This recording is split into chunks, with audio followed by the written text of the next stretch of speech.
So, my beautiful ladies, thank you so much for being here. I know there was quite a lot of ladies that said they will want to be here.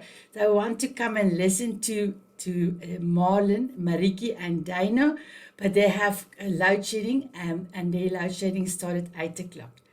So for me, I am so happy that you guys have agreed to come. I know, Dana, yours was a cancellation and yours was only 3 weeks that I've asked you and you said, yes, Annette, let me do it. So I just want to say thank you so much for that. Marietjie and Marlon, I think I have approached you in June while I was still in America, and you said yes. Can you believe it? 3 months later, and now we are here and we are ready. So I would love to introduce Marlon. Marlon, I met you on a group with Austin.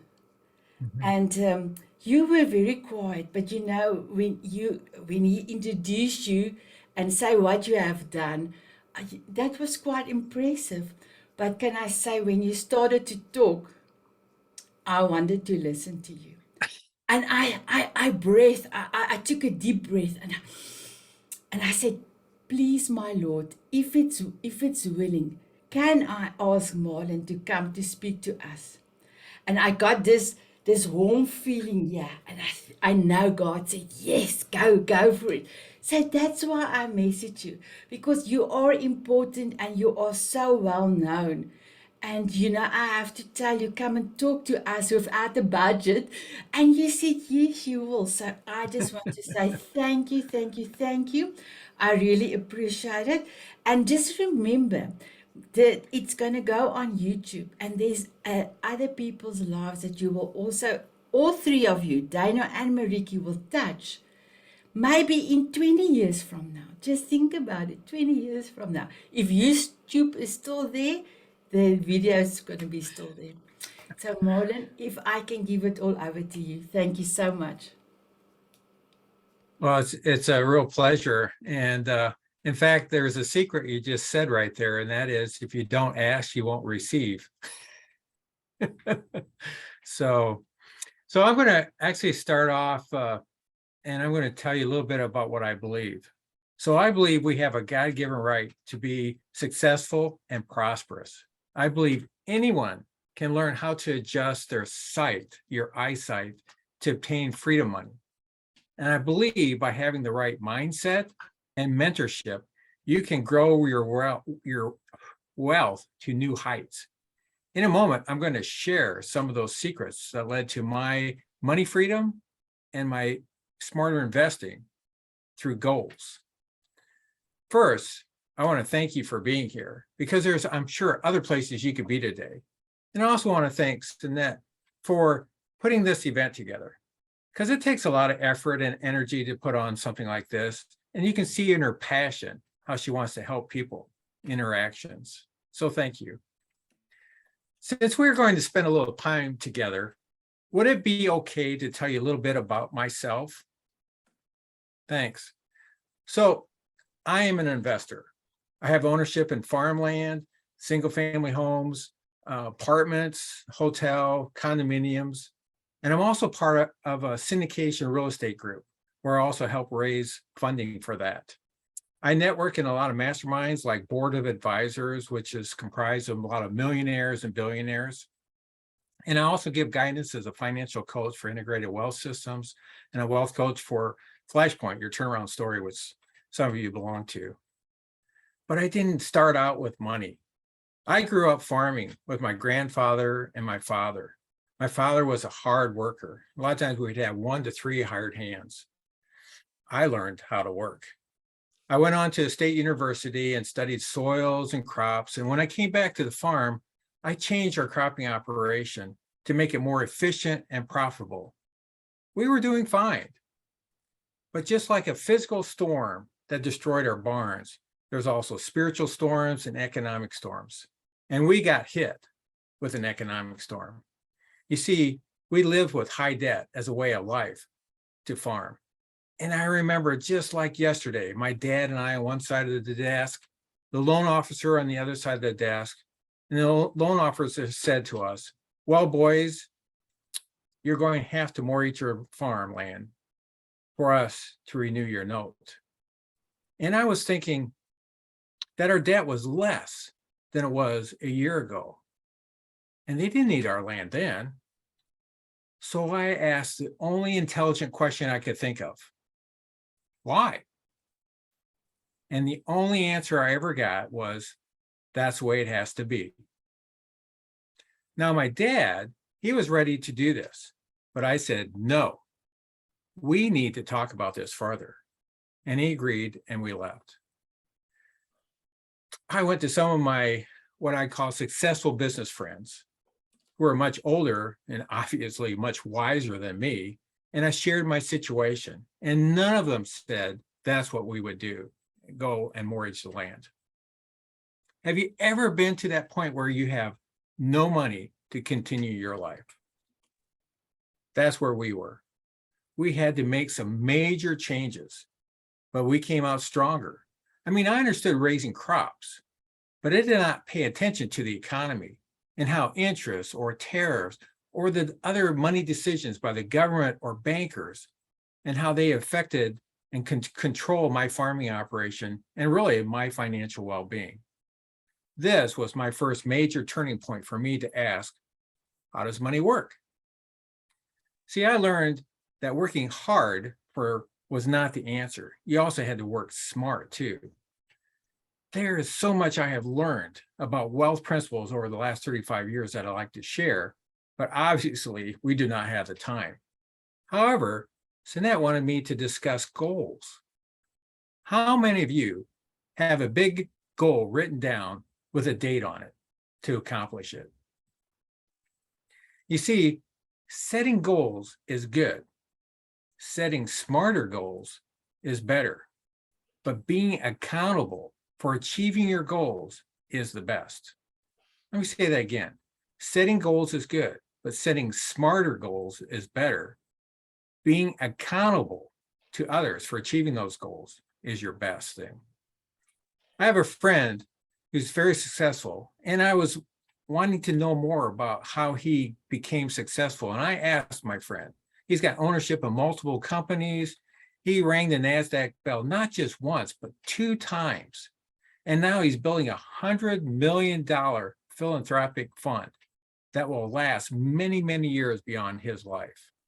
And I asked him, how do you set priorities and goals?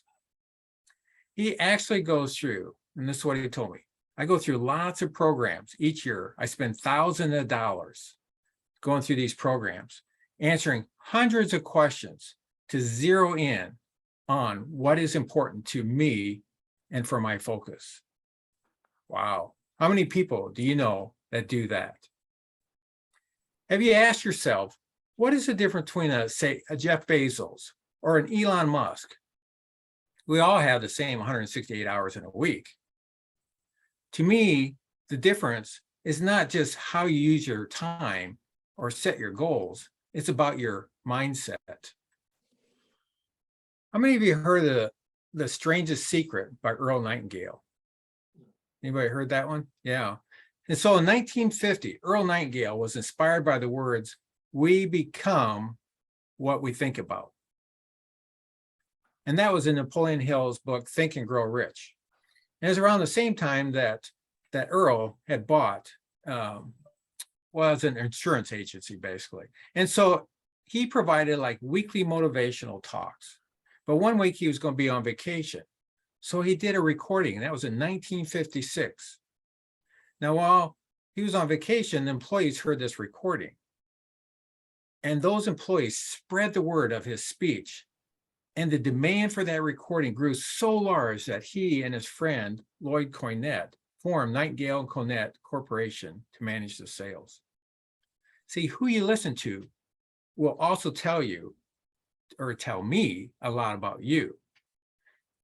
Actually, I can tell by the words you speak what your financial IQ is and your openness to money.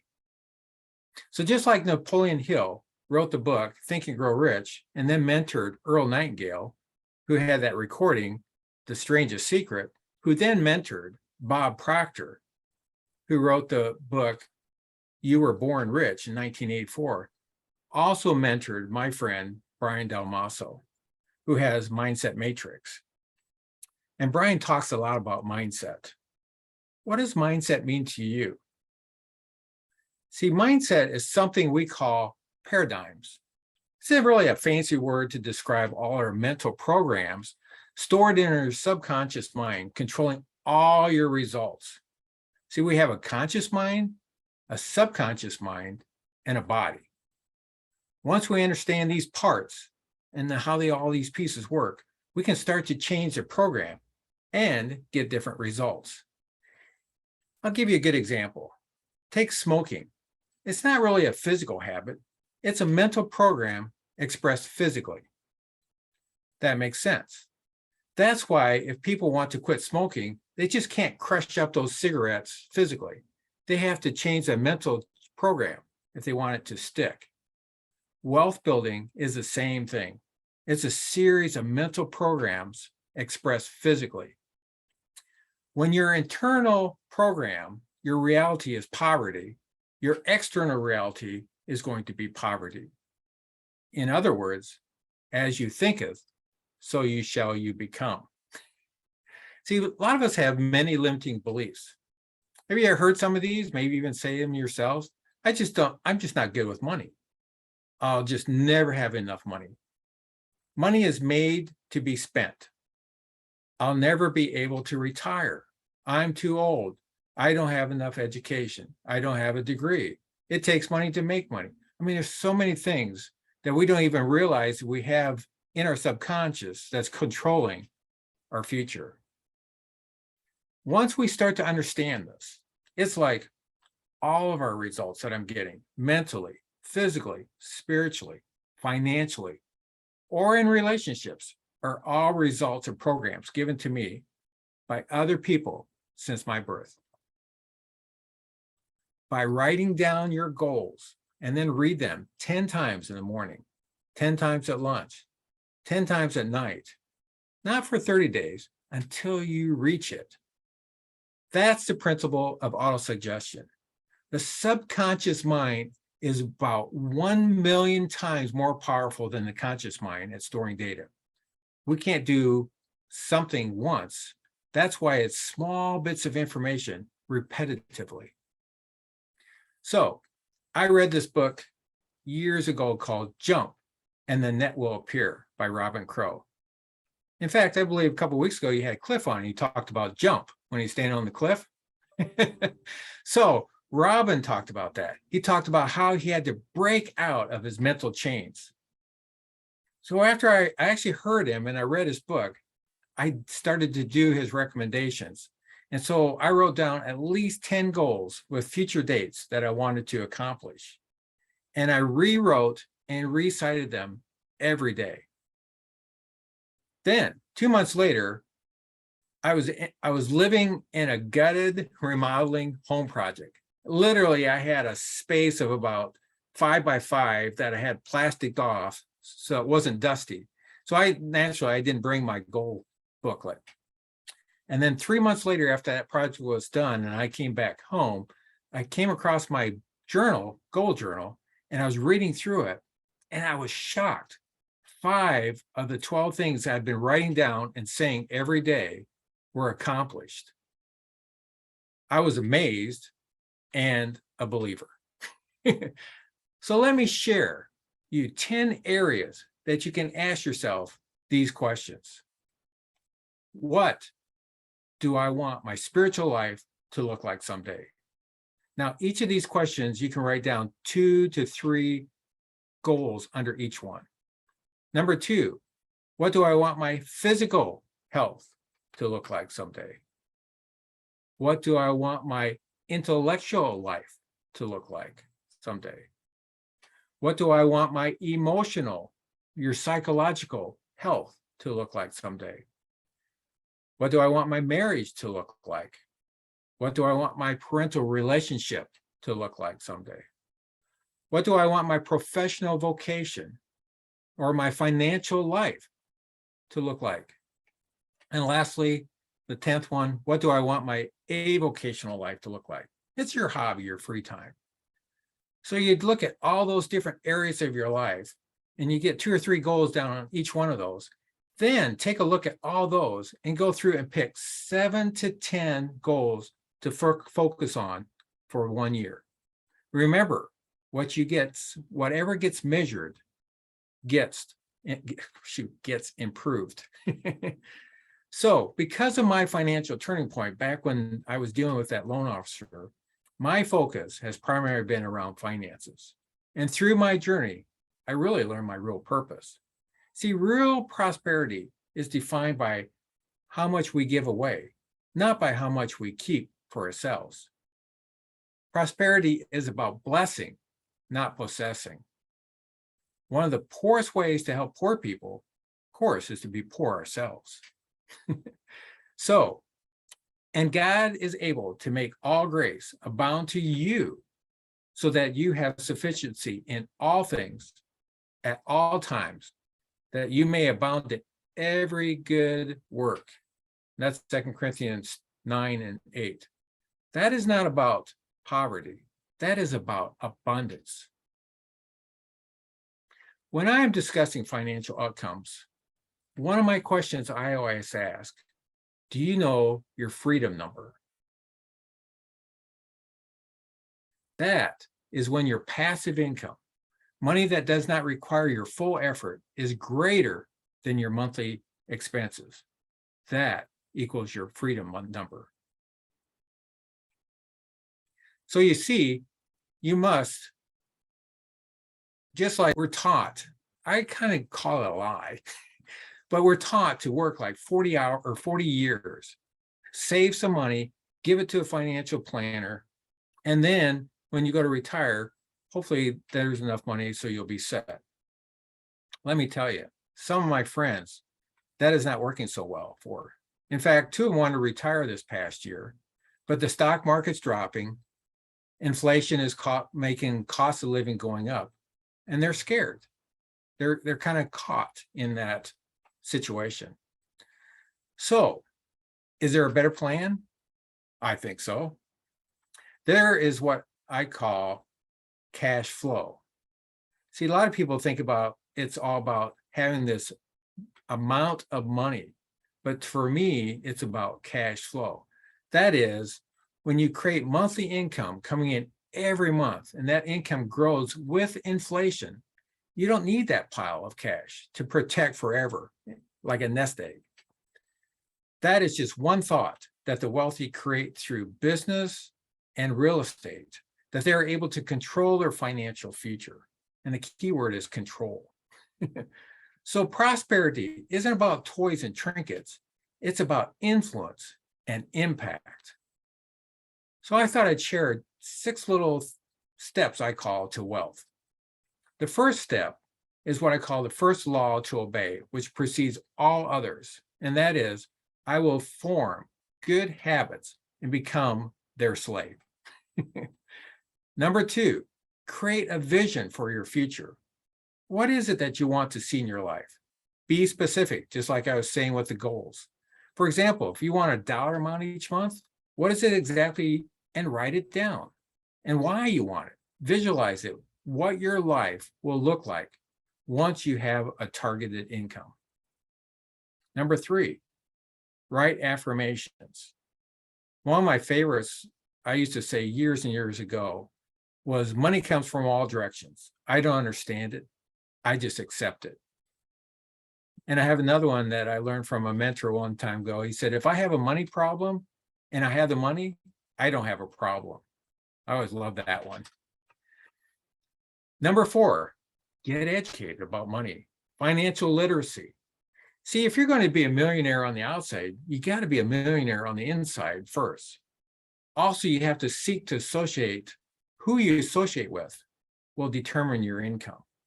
I always say, take the 5 people you hang around with, take their income divided by 5, that's probably yours. So you kind of have to always level up to get to the next level. And I also say, if you're the smartest person in the room, you're probably in the wrong room. So, number 5, know where your money is going. That is really important. I'm not talking about keeping a budget and every penny and stuff like that, but you got to have an idea of where the money is going. You know, raise awareness of where you're spending your money. And can it move you forward? And ask your question every time you spend that money, is that going towards my goal? And if it's not, maybe don't spend it that way. And then the last thing, number 6, create a giving, investing, and live on the rest percentages. So many of us, they'll live on everything and they might give a little, but they never invest. It's what we call the seed. In farming, you have to have the seed to get a harvest. So if you're eating up all your seed, you'll never get a harvest. So you want to always be investing, and then figure out there's a lot of great investment vehicles out there that give really good returns and are really safe. So those are some of the things I just wanted to share. Now, money also exaggerates whatever is in your heart. And that's good news if you're a generous person. Money gives you a platform to help you change the world. Money helps you extend the influence of your kingdom. So financial freedom is just not about income. It's about changing the source of your income from earned income to leveraged income or passive income. It's that cash flow from your investments. Like Warren Buffett said, and of course, he's one of the richest men in the world, he's got this crazy saying, if you don't find a way to make money while you're sleeping, you will work until you die. So I want to leave you with this acronym. It's a wealth acronym. So W stands for write down what you want. E stands for envision your future. A stands for affirm your desires. L stands for listen to your inner voice. T, take action and transform. And H, hold the vision. I was wondering, what is that last one? Hold the vision. Yeah. So anyway, that's kind of a quick synopsis of some of the things I've done with setting goals and reaching those new potentials. But it's really, for me, it wraps around mindset and mentorship. Who you're listening to and who you're getting advice from and who you hang around with. If you're leveling up, always trying to stretch yourself. Those have been some real keys for me. Oh, thank you so much, Marlon. That was amazing, amazing. Ladies, do you have any questions for Marlon? Oh, wow. Thank you so much. Yes, sorry? Oh, okay. So, Marlon, I just want to say thank you so much for being here, and you're welcome to stay the whole session. But Sure. if you have to go, you're welcome, but you are welcome to stay. Thank you so much. And then I would love to introduce Marietjie. Thank you, Marlon. Marietjie, I met Marietjie quite a few years ago in the archery with my husband, and she was, can I just say, small in stature, but she was a dynamite. She was a dynamite. I'm just going to mute you, Wendy. Hello, Wendy. And it's the way that she have put people together and do things. It was amazing, amazing. And she's a spring, a protea also, the highest colors that you could get in South Africa, a protea archer. But the reason why I asked her to come and talk to us, she was forever giving her service and archery for free. And she was the secretary of the World Federation of Archery. And now they made her a VP. And she's the first woman. And I was like, when Petrus let me know, I said, yes, go, Marietjie, go, go. I was so excited because there's nothing that a woman cannot do. And sometimes it takes a long time for other people to see how women is putting themselves and giving so much of them before they get the accolade. So Marietjie, when you got the accolade at the beginning of this, I think it was July this year, I was very proud of you. So Marietjie, I'm going to give it all over to you. Thank you. Thank you, Sanette. Yes, I just want to correct Sanette. World Archery totally different than the International Field Archery Association. That's my other life, my professional life, and then a hobby, sport that became actually a passion of mine. I started through the ranks in 2004 and as a secretary of a club, moving up to the provincial, then moving up to the national. And in South Africa, there was vice president positions, but not ready for a woman yet. And so I moved to the opportunity existed to apply for the secretary of the International Field Archery Association, which I did apply and I got it. 8 years later, I didn't want to go, hand over. I wanted to stay and still contribute. And they actually created a vice president position to keep me in the federation. So yes, but how did I get here?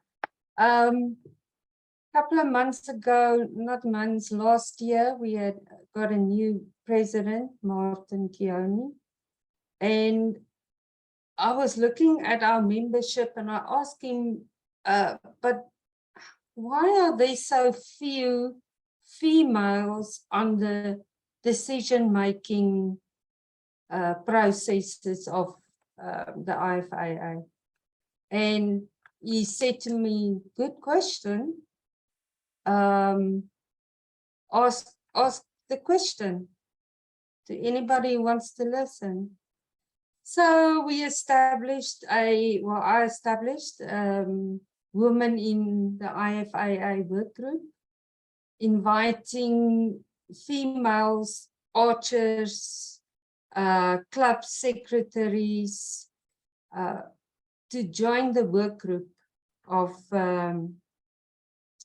the ladies. And we later, well, it's been a year now, and we've had 2 events already at World Championships, where all the ladies came together.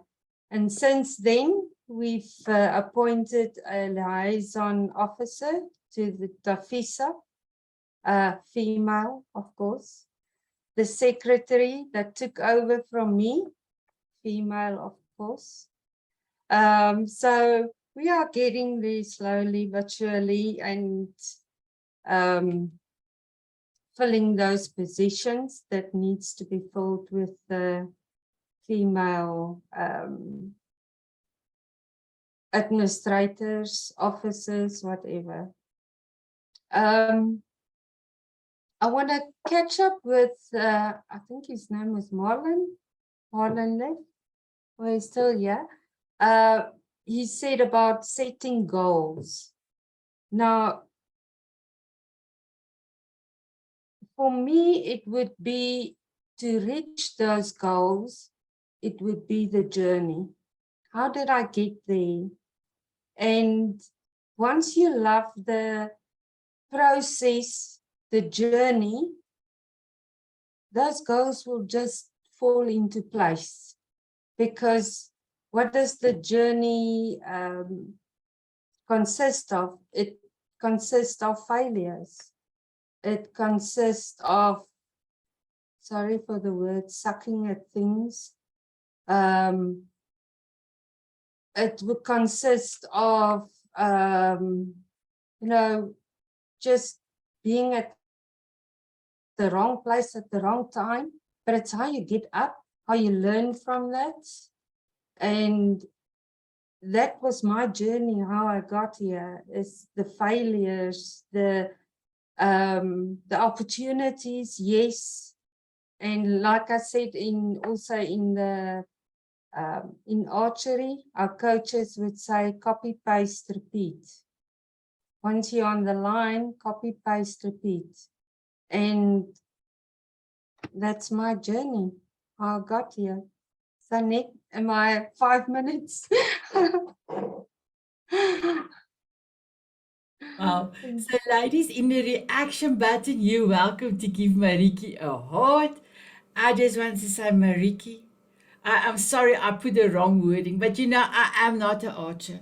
I have heard Petrus talk about archery since 2007. I'm still not an archer. But I am so proud of you. You are amazing. And there's a lot of women in South Africa that looks up to you. And that for me is amazing. So thank you so much for coming out and telling us about your journey. I know that you will be coming out later this year, and the year is almost over, ladies. And Marlon, we've got almost 100 days left for the year. You will be coming back later on your 20-minute session to have a longer session. So wonderful. Thank you so much. So my beautiful, beautiful travel buddy, I want to say, Dino is the best travel buddy you will ever experience. She came all the way, like, you must tell us how many miles it is. It's 2,000 and something miles that this beautiful woman traveled to come from Wyoming to Dallas, Texas, take me to Kansas to go and see Wizard of Oz, go out of her way 2 hours to take me to the museum, take me to meet the beautiful ladies and gentlemen in Denver, Colorado with the Speakers Speak Live. And then I had a wonderful stay with her for a whole week with her and John. Dino, I had never laughed so much. I never slept 40 wings legs to the road. And then we are wide awake and there we go. I never experienced so many things. The dinner that we had at your beautiful Renaissance Cafe was beautiful. But most of all, since I can remember, and I was 4 years old, Dorothy with her red shoes was my most favorite fairy tale. And you took me there, and I remember standing in front of that before going into the door, and I said to you, thank you. I can never express in my heart what you have done for me. So thank you. So Dana, all over to you, my beautiful one. It is truly a pleasure to be here speaking to you ladies and any gentlemen who happen to be listening in. I am excited to speak to you today. And Sinead had asked me to speak to you about leadership. And who here thinks that they are in a leadership position? Anybody think they're in a leadership position? So if you are in any kind of group, involvement with your family, with a religious group, with a community group, with a sports group, if you are involved with any people at all, you are in a leadership position. People will look to you for leadership because we all want examples. We all want help. We all want to step out, and you might be that person that someone is watching and saying, I want to be like them. Now, no, we may not be the extra special vice president of the Archery Association of the planetariums in the universe, but we are involved with others. That's leadership. How are we helping? How are we guiding other people through their path? Leadership is normally thought of, well, you are in a corporate situation, maybe you own a company, maybe you're the department head, a manager. Sure, that's traditional leadership. And we've all seen it, and maybe some of you are in that type of position in your company where you work. You may be a manager of a Starbucks, still managing, But even the barista at the Starbucks is a leader. How could that be? I mean, all he's doing is taking your order and pouring the coffee and the latte and the cream and the sugar and whatever flavors y'all like and handing you the cup. They're still in a leadership position. The other people that that person is working with looks to them.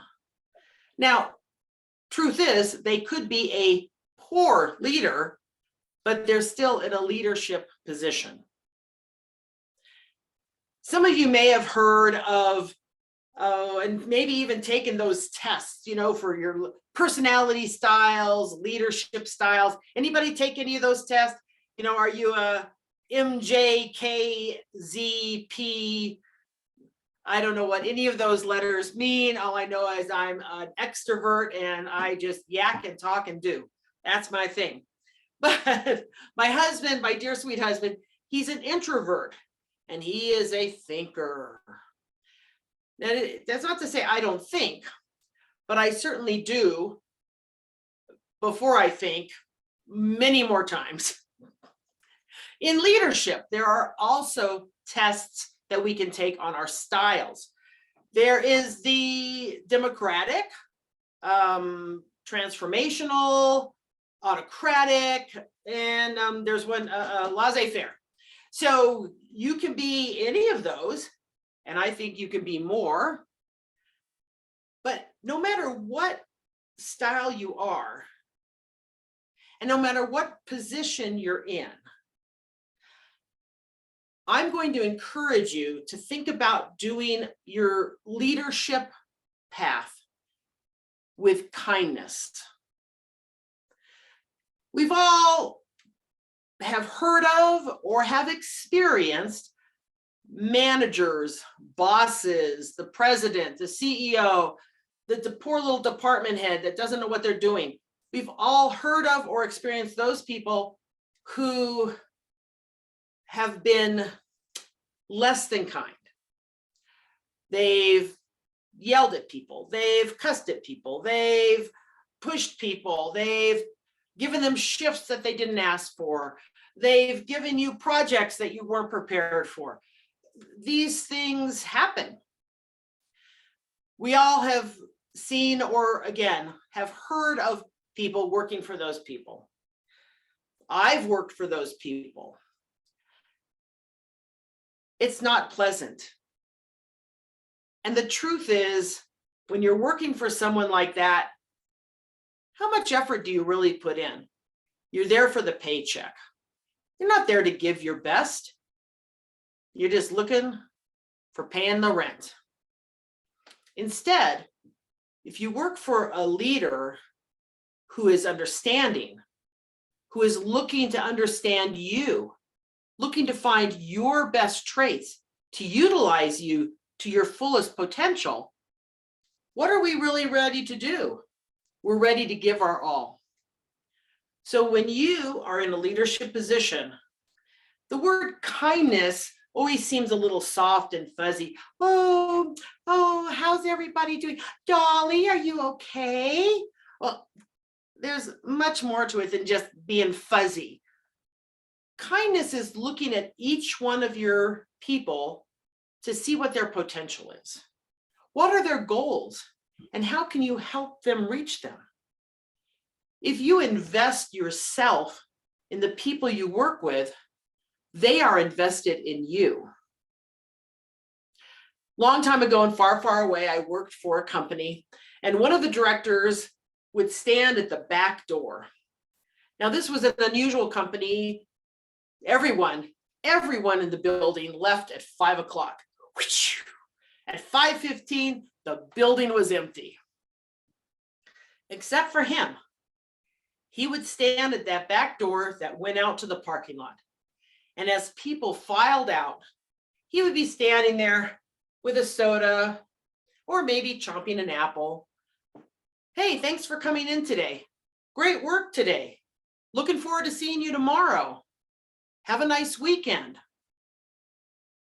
Now, of course, amongst ourselves, what a goofball. Thanks for coming in. Well, duh, I'm getting paid to be here. Ha ha ha. But the fact is, when we thought about it, he made us feel appreciated. He made us feel like we were important. And especially when he would call out to someone, hey, Larry, I heard about what you did with that customer. You turned that around. Thanks a lot. You saved us a customer. Wait a minute. That director knew what Larry did? And he was mentioning it in front of other people. Wow. What did that do for Larry? Yeah, wow. He noticed me. I did do a good job. I did work hard on that. And we, other people, are going, man, we're appreciated. Now, of course, if you're the worker bee, you do have to work. You do have to get things done. You have to show up on time. Of course, all that's there. But when your boss comes over and actually knows your name, asks about your weekend, asks about your family, you automatically feel more connected. So when you're the leader of no matter what organization you're leading, you want to do that same thing for them. One of my clients had a young woman who was in customer service. The sad thing about this is that nobody wanted to call her. No customer would call her. She was the crabbiest. Oh my goodness, she was crabby. You didn't want to talk to her. She hated her customers. She hated her work. She hated everything there was to do with her coming into the job and sitting at her desk and, dealing with people. These are the stupidest people I've ever talked to. The poor customers, when they had problems, they would call everybody in the company but her. This was really tough because the other people in the company were trying to get their own work done. Finally, we were expanding our IT department. Someone with a lot more brains than me or the CEO went to this customer service person. Hey, Sharon, I know you really love your job and you love working with your clients. Rolled her eyes. How would you like to try out a position in IT? You mean with computers? Yes, that's what I mean. You mean I don't have to talk to customers? No, you may have to speak to some internal customers, but generally, I'll give it a try, you bet. I mean, poor person never got to even explain what the job was. She was on board. And I will tell you that once she got to a position where her skill sets, where her interests lay, nicest person in the world. She was lovely. She was kind. She wanted to know how everybody was doing. Before she'd walk down the hall and it's like hide from that person. Oh my goodness. But instead, once she got into a position that someone thought enough about, where would she fit in better? How could we use her skill sets better? Here's a woman who turned her whole life around. People enjoyed working with her. She enjoyed working. She gave it her all. Sometimes she came in early. Sometimes she stayed late because she enjoyed what she was doing. She was now dedicated to the company instead of complaining about it. What happened there? What truly happened? Someone took the time to find out something about that employee and put them in a better fitting position. That's kindness. Oh, that's just business sense. Good grief. That's not being kind. That's just good business sense. Yes. But being kind to that employee, they could have left her over in customer service. All the customers would have hated her and kept on calling other people not getting their jobs done. But just that one thought of how can we make her work better for her, made not only her world better, but the company better. That's kindness. Finding out that somebody's child had to have an operation on their leg, or their wife was giving birth to a new little baby. I hope it's a baby. Good grief, I just said that as if it wouldn't be. But anyway, so, you know, they find out that there are life events happening. You as the leader, if you were to go and comment to that person, hey, I understand that your wife is going to be having a baby soon. You know, whenever you need to leave, you know, just let us know, make sure things are covered and get out of here. Go take care of your family. Wow. How much better does that person feel that they don't have to like hang in until the baby is actually being delivered that second, that they can go and be with their family? How much more dedicated will that person be to their job because they were respected, they were appreciated, they were understood? All this is kindness. It falls, kindness is an umbrella, and there's many things under the umbrella. Sure, it's saying nice things to others, it's letting people know that you're thinking of them and that you're interested, all those things. But it's good business sense to use kindness. When you're out there leading, and again, let's take the vice president of the World Intergalactic Archery Association. When you're that person, you're not up there forcing people and dictating to people. No, you're looking to help others do a better job, to get into a position that they are desiring to get to. That's kindness. One thing I would like to address here, ladies, we as women, well, when we want something, we usually get out there and we get it. We go for it. We're scrappy. We'll do what we need to do. Even if you're at a Walmart on Black Friday going for that 25,000-inch TV set, we're going to knock the next chick over to get that TV for $1.99. Really? Is that how we want to treat each other in the business world? Let's say you and another woman in your office want that promotion. You want the same promotion. Would she be a great fit? Yeah, you hate to admit it, but yeah, she would be. Would you be a great fit? Yes, I would. I'd be a fabulous fit. What do we normally do? We're going to smack talk that other woman. Why? Because we want that position at all cost. We as women have a tendency to throw other women under the bus to get what we want. I'm encouraging each and every one of you to think of that. Maybe that woman gets the job and I get something better later on. But let her get the job if she's the better fit. We don't need to throw each other under the bus. We're here to support each other. If she's the better fit, support her in that.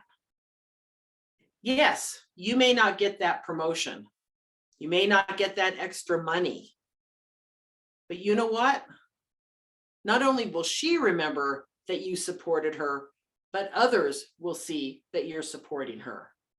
What will that do for your position in that company? You get elevated because other people will see you have integrity, you have honesty.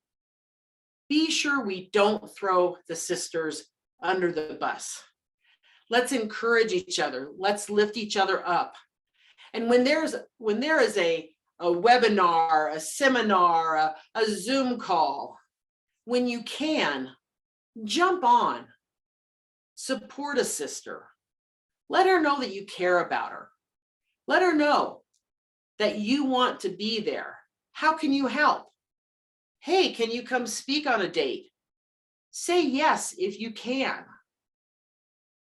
We want to support our sisters all around the world to do better, to be better, to reach their goals. We talked about goals today, and some of those goals may not be about us. Some of those goals may be about the people around us, even if they're on the other side of the world. We want to think about them. How can we support them? How can we lift them up?